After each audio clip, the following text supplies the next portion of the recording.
बिस्मिल्लाहिर्रहमानिर्रहीम। अस्सलाम वालेकुम। वेलकम टू इजा कुकिंग। आज की हमारी रेसिपी है बीफ सूप की, जो कि सर्दियों की ख़ास रेसिपी है। आइए इसे बनाना स्टार्ट करते हैं। ये रेसिपी जितनी देखने में टेस्टी है उतनी खाने में लजीज है। इस रेसिपी के लिए 1 कप बीफ को हम प्रेशर में डालेंगे और फिर उसके बाद पानी ऐड करेंगे। इसमें 1 लीटर पानी ऐड करेंगे। उसके बाद 2 चम्मच हम नमक ऐड करेंगे।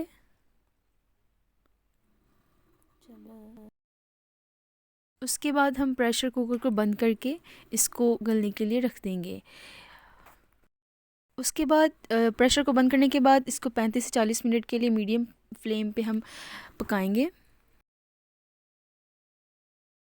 जैसा कि आप देख सकते हैं कि बीफ बिल्कुल गल चुका है। अब हम इसे छुरी की मदद से बारीक बारीक रेशे कर लेंगे। इसी दौरान अगर आप हमारे चैनल पर न्यू हैं तो इसको सब्सक्राइब करना मत भूलिएगा, ताकि आने वाली मज़ीद रेसिपीज़ के लिए आपको इन्फॉर्मेशन मिलती रहे। रेशे करने के बाद मैंने 1 अदद गाजर ली है। अब इसको छुरी की मदद से बारीक बारीक काट लेंगे। गाजर कट करने के बाद 1 शिमला मिर्च लेंगे, उसको क्यूब शेप में काट लेंगे।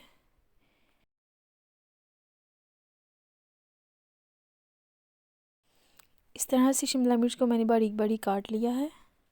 अब एक कढ़ाई में बची हुई यखनी, जिसमें हमने अपनी बीफ को बॉईल किया था, वही ऐड कर लेंगे।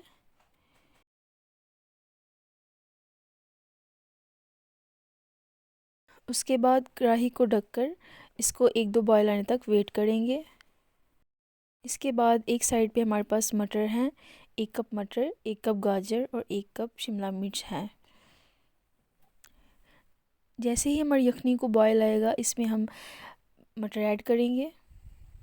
मटर को स्पैचुला की मदद से हिलाते जाएंगे ताकि अच्छी तरह से पक जाएं। मटर ऐड करने के बाद हम 1 कप गाजरों को भी ऐड कर लेंगे और उसके बाद 1 कप शिमला मिर्च को भी ऐड कर लेंगे। सब्जियां ऐड करने के बाद चॉप किया हुआ बीफ भी ऐड कर लेंगे। फिर 8 से 10 मिनट के लिए सब्जियों को मीडियम फ्लेम पे पकाएंगे। 8 से 10 मिनट के बाद जब सब्जियां पक जाएं, उसके बाद उसमें सोया सॉस और चिली सॉस ऐड करेंगे। चिली सॉस और सोया सॉस को सूप में टेस्ट के लिए ऐड किया जाता है, तो इसकी क्वांटिटी अपनी मर्ज़ी से ऐड की जा सकती है। मैं यहाँ पे दो खाने के चम्मच ऐड कर रही हूँ। उसके बाद 1 खाने का चम्मच सिरका ऐड करेंगे। फिर इन सारी सब्जियों को 5 मिनट के लिए बॉईल करेंगे ताकि अच्छी तरह पक जाएं। उसके बाद 2 अदद अंडे लेंगे और उनको अच्छी तरह फेंट लेंगे। अब बीट किए हुए 2 अदद अंडों को सूप में डालेंगे और स्पैचुला की मदद से इसको मिक्स करेंगे ताकि एक ही जगह पे इकट्ठा ना हो जाए।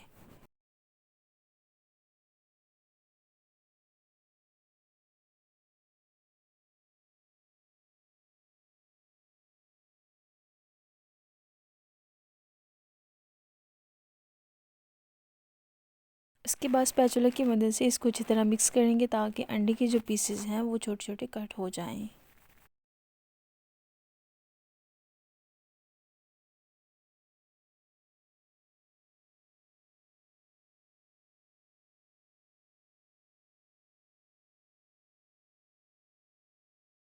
उसके बाद आधे कप पानी में 4 खाने के चम्मच कॉर्नफ्लोर ऐड करेंगे।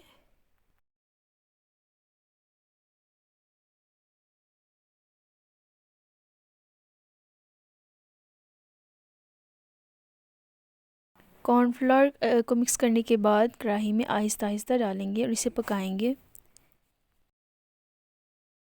कॉर्नफ्लोर जैसे जैसे पकता जाएगा हमारा सूप गाढ़ा होता जाएगा।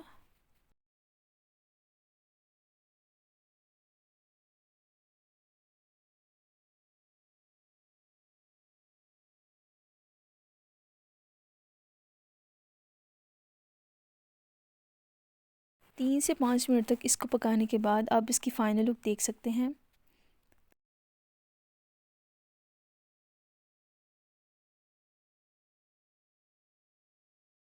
तो गाइज़, आज की मेरी रेसिपी आप देख सकते हैं, बीफ वेजिटेबल सूप रेडी हो चुका है। आप इसे ज़रूर ट्राई कीजिएगा और फीडबैक देना मत भूलिएगा।